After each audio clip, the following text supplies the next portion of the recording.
और चीनी जो है अब हिंदुस्तान को पहले से ज्यादा अपनी टर्म्स जो है वो डिक्टेट कर सकते हैं। कुछ और भी पॉइंट्स हैं, इनको लेके मैं आगे चलूंगा।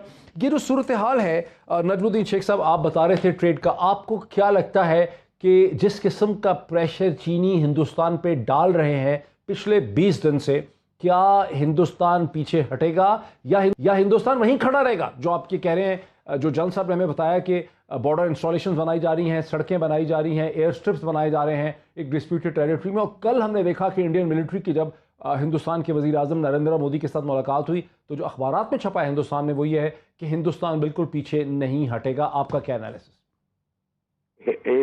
इसमें पीछे हटने का सवाल नहीं है। इसमें सवाल ये है कि लाइन ऑफ एक्चुअल कंट्रोल पे किस तरफ चलने का इम्कान है और चीन की क्या जो पोजीशन है वो जस्टिफाइड है on the basis of the past और इज इट नॉट।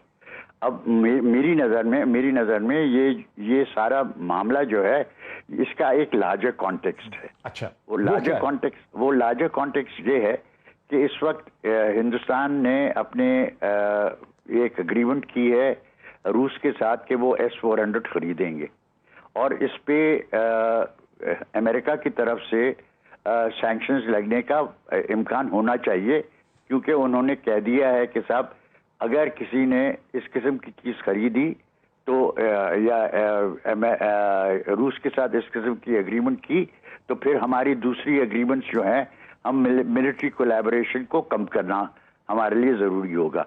वो चाह रहे हैं कि इस से हमें एग्जेम्पशन मिले। इस वक्त ये कैसे फिट होगा बॉर्डर डिस्प्यूट में, ये जो तनाजुर आप दे रहे हैं? देखिए, मैं आपको कह रहा हूं कि इसको लार्जर कॉन्टेक्स्ट में देखना है कि ये चीन के साथ सिर्फ नहीं है। इसका बड़ा कॉन्टेक्स्ट ये है कि चीन और अमेरिका का रिश्ता किस नौइयत का है और उसमें किरदार किस नौइयत का हिंदुस्तान प्ले कर सकता है। अब ये लोग कहेंगे कि ये अब मैं ज़रा इसको खींच रहा हूँ, मैं खींच रहा नहीं हूँ। ये इसमें कॉन्टेक्स्ट जो है वो एक बहुत ज़रूरी है कि इसका असर किस नौइयत का पड़ेगा हिंदुस्तान और पाकिस्तान के सिलसिले में। अच्छा, हिंदुस्तान और अमेरिका के सिलसिले में। अमेरिका एक चीज़ चाहता है, अमेरिका चाहता है कि हिंदुस्तान उनके साथ खड़ा रहे और हिंदुस्तान एक बुलवक बने चीन के खिलाफ। ठीक है। अच्छा, इसी पॉइंट पे मुझे जरा जनरल साहब को लाने दें।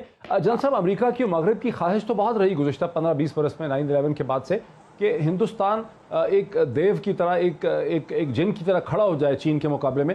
लेकिन जो पिछले 20 दिन से जो कुछ हो रहा है इसके बाद तो ये लग रहा है कि हिंदुस्तान में तो इतनी सख्त है ही नहीं। जिस तरह से चीनी धक्का मार रहे हैं हिंदुस्तानियों को, हिंदुस्तानी धक्का खा रहे हैं, इससे तो नहीं लग रहा कि अभी हिंदुस्तान में कोई इतनी सख्त है। ये ठीक है कि हिंदुस्तान में सख्त नहीं, और आपने देखा कि 5 मई को ये इनकर्शन हुई और उसके बाद से आज दिन तक कोई ऐसा बयान, पहले तो बयान कोई आया ही नहीं था। अब उन्होंने जिसका आपने हवाला दिया, कहा कि जनाब हम 1 इंच भी पीछे नहीं हटेंगे। भाई, तेरे पीछे हटने का तो किस्सा ही नहीं है, किस्सा तो आगे जाने का, उनको निकालने का, उसकी बात नहीं कर रहे, तो वो तो इनसे होगा नहीं। अब चीज़ ये है कि इसमें जहां तक सीपैक को स्टॉल करने का चक्कर था, या आप गिलगित बल्तिस्तान पे अगर कोई निगाह रखी हुई थी तो उसमें तो अमेरिका की मर्जी शामिल थी। आपको याद होगा कि अमेरिका ने पहले कभी बात नहीं की थी, लेकिन इसके बारे में उन्होंने कहा था कि जनाब ये सीपैक तो गुजर रहा है वहां पे एक मुतनाज़ा इलाके में से।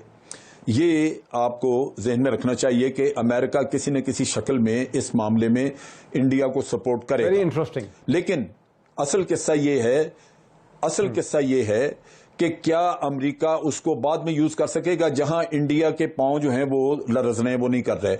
इंडिया को वो हिस्सा बनाना चाह रहे थे, न्यूजीलैंड, ऑस्ट्रेलिया और वियतनाम वगैरह के साथ मिलकर जो कोलिशन बना रहे थे उसमें इंडिया को और इंडिया की नेवी बिल्डअप करना चाह रहे थे। मैंने रिसेंट इंटरव्यू सुना जिसमें कि इनके चीफ ऑफ डिफेंस स्टाफ ने कहा कि हमें एयरक्राफ्ट कैरियर्स और बड़ा कुछ अमेरिका बेचना चाहता है, वो हमें देख रहा अपनी नजर से, हमें उसकी जरूरत नहीं। इसका मतलब यह है कि इंडिया ये नहीं चाहता कि वो अमेरिका का आलाकार बन के चाइना के खिलाफ जंग लड़े, क्योंकि चाइना के साथ उनकी सरहदें मिलती हैं।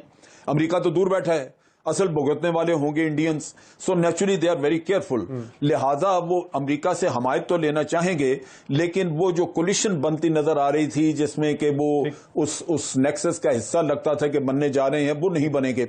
दूसरी तरफ ये है कि पाकिस्तान को चूंकि रशिया की हमायत मिलनी शुरू हो गई, थोड़ा सा पीछे तो आपको उसको लाऊं। न्यूट्रलाइज सब करने क्या के आप लिए ये उन्होंने कह रहे फौरन हैं कि क्या आप ये भी कह रहे हैं कि हिंदुस्तान की तरफ से, क्या आप जन साहब ये भी कह रहे हैं कि हिंदुस्तान की तरफ से जो एक जारहाना एग्रेसिव स्टैंड था सीपैक की तरफ, गिलगित बल्तिस्तान की तरफ, तो चीन के इस एक्शन से चीन ने इनडायरेक्टली हिंदुस्तान की मिलिट्री इस्टेब्लिशमेंट को और पॉलिटिकल एस्टैब्लिशमेंट को एक पैगाम भी दिया है कि hands of Gilgit Baltistan and CPEC? ये इसके साथ डॉक्टर साहब जो बड़ा अहम काम उन्होंने किया है, बड़ा अहम काम किया है, वो ये है कि इंडिया अगर ताकत से निकाल नहीं सकता, एरिया को कंटेस्ट कर रहा है, तो उसके पास एक ही ऑप्शन थी कि वो जाए यूनाइटेड नेशन में। यूनाइटेड नेशन में अब वो जा नहीं सकते, क्योंकि इसी इलाके के बारे में जो यूनाइटेड नेशन की करारदादें वो उन्होंने खुद बर्बाद की, फ्लॉट की, उनको वो खुद जो हैं वो उसके मुर्तकिब हुए उनको नेगेट करने में। तो चाइना चाहेगा कि ये जाएं वहां पे ताकि इनको कन्फ्रंट किया जाए, लेकिन मेरा ख्याल है कि इंडियंस जाएंगे नहीं। और जो जाल उन्होंने बिछाया था, मोदी यकतरफा जो स्टेप्स ले रहा था, ये खुद उसका शिकार होकर उसमें फंस के रह गया है। जंग लड़ नहीं सकेंगे, यूनाइटेड नेशन इस्तेमाल नहीं कर सकेंगे, जबानी कलामी बातचीत होगी और चाइना यहां से निकलेगा नहीं। ब्रेक में ले लूं जनरल साहब, फिर शेख साहब से ये समझ। पाकिस्तान के एक्स फॉरेन सेक्रेटरी हमारे साथ हैं नजमुद्दीन शेख साहब, उनसे समझते हैं कि आखिर हिंदुस्तान अब अपने आप को इस किस्म की ह्यूमिलिएशन से निकालेगा कैसे आफ्टर द ब्रेक। नाज़रीन, वेलकम बैक। पाकिस्तान के एक्स फॉरेन सेक्रेटरी जनाब नजमुद्दीन शेख साहब मेरे साथ हैं। हम हिंदुस्तान और चीन के दरमियान जो इस वक्त एक अजीबोगरीब किस्म का स्टैंड ऑफ है, जिसमें कि हिंदुस्तान पर शदीद दबाव बढ़ा रही है चीन की फ़ौज, उसके हवाले से बात करें। शेख साहब, आप वाकिफ़ होंगे, हिंदुस्तान की x foreign secretary miss Nirupama Rao ने एक सीरीज़ ऑफ ट्वीट्स किए हैं जिसमें उन्होंने ये कहा कि चूँकि हमने ऐसा इंफ्रास्ट्रक्चर बनाना शुरू कर दिया कि हम चीनी पोजीशंस के करीब चले गए हैं, डीप हमने पेनिट्रेशन कर दी है, तो चीनी जो हैं वो उसकी वजह से रद्द अमल कर रहे हैं। और जो एक स्पिरिट ऑफ कोऑपरेशन एग्जिस्ट करता था राजीव गांधी की मीटिंग के साथ, जब चीन के साथ उन्होंने मीटिंग्स की थी 1988 में, वो स्पिरिट ऑफ कोऑपरेशन को नरेंद्र मोदी की हुकूमत ने उस वक्त तबाह कर दिया जब वो अमेरिका के ज़्यादा करीब चले गए, ख़ास करके लिमोआ 2016 में जो मिलिट्री कोऑपरेशन का स्ट्रेटेजिक एग्रीमेंट जो है वो साइन किया है अमेरिका के साथ। और प्रोफेसर सुमित गंगुली का जो पीस ऑफ फॉरेन पॉलिसी में, जिसका टाइटल है why we should worry about China and India's border skirmishes, उसका कंक्लूजन उन्होंने ये किया है कि अब चीन इस दबाव को बढ़ाता रहेगा। तो आप क्या समझते हैं कि अब हिंदुस्तान इस सूरत हाल से निकलेगा कैसे? देखिए, इसमें निकलने का तरीका उनके पास यही है कि जरा सा बैक ऑफ करना पड़ेगा। ये उनके पास कोई और चारा नहीं है, क्योंकि जिस किस्म की चीज़ वो करना चाह रहे हैं उसकी उनको न नक्शों के मुताबिक न और चीज़ के मुताबिक उनको ये हक बनता है। तो अब मसला ये है कि आपने एक पोजीशन ली है जिसमें आपने समझा कि अगर चीन हमसे रिश्ता बढ़ाने की कोशिश कर रहे हैं तो हम इधर अपने तौर पे अपने एडवांटेजेस कर सकते हैं। और अब चीन ने ये फैसला कर लिया है कि हिंदुस्तान ने अपने आप को अमेरिका के साथ इस हद तक बांध लिया है कि इस पे हमें लचक दिखाने की ज़रूरत नहीं है। मैं लार्जर पिक्चर पे इस वजह से फोकस कर रहा हूँ क्योंकि मुझे लगता है कि चीनियों के लिए ये अहम है कि हमने उनसे कहा था कि भाई आप अगर CPEC पे आपको मसला है तो हम CPEC का एक और रूट भी बना सकते हैं जो कि आपके रूट के मुताबिक हो, जो आपके इंडियन ऑक्यूपाइड कश्मीर के सिलसिले में हो। उन्होंने उनको दोहराया है कि साहब हमारी जो अग्रीमेंट है पाकिस्तान के साथ इस हमारे बॉर्डर के सिलसिले में, हमने उसमें कहा हुआ है कि this is dependent on the final solution, कि जो भी सोल्यूशन होगी कश्मीर की डिस्प्यूटेड टेरिटरी के सिलसिले में, अगर वो वही है जो कि हमने जो किया गया है तो ठीक, नहीं तो we can revise it in accordance with whatever is the decision with regard to Kashmir. लेकिन शेख साहब, क्या कोई और रूट भी हो सकता था सीपैक का? क्योंकि जाहिर है सीपैक को चीन से जुड़ना है तो गिलगित बल्तिस्तान से गुजरना है, तो इसके अलावा कोई और अल्टरनेट रूट भी हो सकता था? नहीं भाई, वो उन्होंने तो कहा था, चीनी सफीर जो थे उन्होंने कहा था कि अगर आप चाहें तो हम IOK यानी इंडियन ऑक्यूपाइड कश्मीर में से भी रास्ता निकाल सकते हैं। लेकिन वो देखिए वो एक चीज कही थी उसको फिर चीनियों ने विड्रॉ कर लिया था। लेकिन मेरे कहने का मतलब ये है कि वो कह रहे थे कि साहब हम सीपेक को रीजनल बनाना चाहते हैं, और सीपेक का मतलब उसी वक्त निकलेगा जब सारा जो खिता है वो उससे फायदा उठा सके, जो उसके लिए मुफीद हो सके। और अगर इसमें इसकी जरूरत है कि हम एक और रूट निकाले तो हम निकालने को तैयार हैं। अब ये विड्रॉ हो गया था, चीनियों ने फिर उसको विड्रॉ कर लिया था, लेकिन द इश्यू वाज कि हम चाहते हैं कि सीपेक को पूरी तरह से सारे खित्ते को वो सर्व कर सके। जल साहब जो एक इसमें अब सवाल है कि 2016 में से लेकर 18 तक लिमुआ साइन किया भारतीय जनता पार्टी की हुकूमत ने, नरेंद्र मोदी ने अमेरिका के साथ स्ट्रेटेजिक डायमेंशन सारा कुछ। अब जब अमेरिका के डिफेंस एनालिस्ट वाशिंगटन से और लंदन से देख रहे हैं कि हिंदुस्तान में इतनी सख्त नहीं है कि जब उसको चीनी फौज चैलेंज करती है तो हिंदुस्तानी इफेक्टिव रेजिस्टेंस नहीं देते, खड़े नहीं हो सकते for various reasons, political, economic, military, strategic, तो इसका उस मिलिट्री माइंड पे क्या फर्क पड़ेगा? अब अमेरिका की मिलिट्री इसे कैसे देखती होगी? देखें, इसके दो पहलू हैं।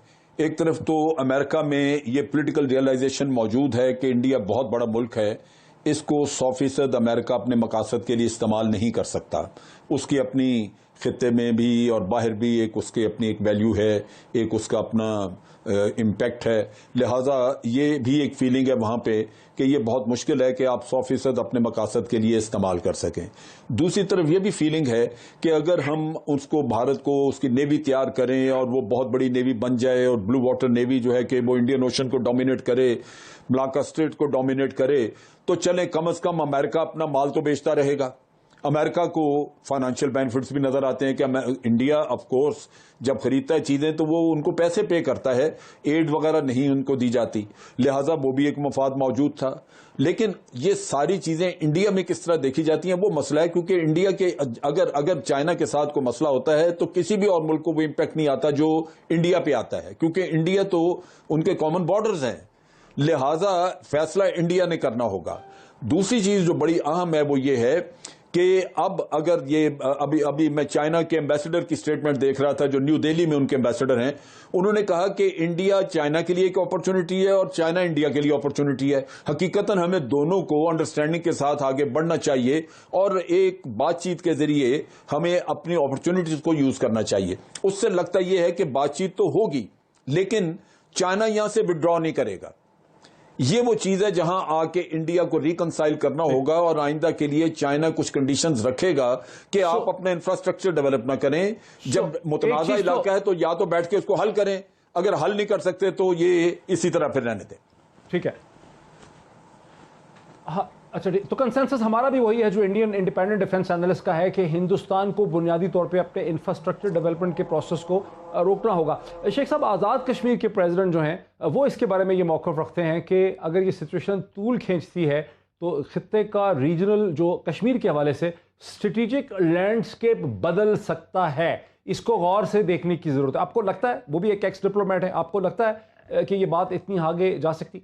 नहीं, देखिए ये हम चीजों को खींचने की कोशिश करते हैं, इसको खींचने की जरूरत नहीं है। अच्छा, जहां तक चीन का पाकिस्तान के मसला और चीन और पाकिस्तान का रिश्ता है और चीन का जो मौक़िफ़ है कश्मीर के सिलसिले में वो वाज़ेह है। उन्होंने वो स्टेट कर दिया है और वो उस पर बिल्कुल पक्के रहेंगे। पाकिस्तान के साथ जो उनके दिफाई ताल्लुकात हैं वो बढ़ते रहेंगे और सीपेक को वो बढ़ाने की कोशिश करेंगे। और मुझे लगता है कि वो अभी भी कोशिश ये करेंगे कि हिंदुस्तान ये समझे कि हिंदुस्तान चीन के साथ ताउन हिंदुस्तान के फ़ायदे में है और चीन के फ़ायदे में है, और ये दोनों पड़ोसी हैं, एक दूसरे के साथ उनको रहना है। आपके parent institution Pakistan foreign office ने इस पे खासी मुसलसल पोजीशन ली हुई है कि चीन बिल्कुल सही कर रहा है और चीन का जो रिएक्शन है इंडियन इंफ्रास्ट्रक्चर डेवलपमेंट पे वो बिल्कुल सही है। ये आपके नॉलेज में होगा? हाँ, ये मेरी नॉलेज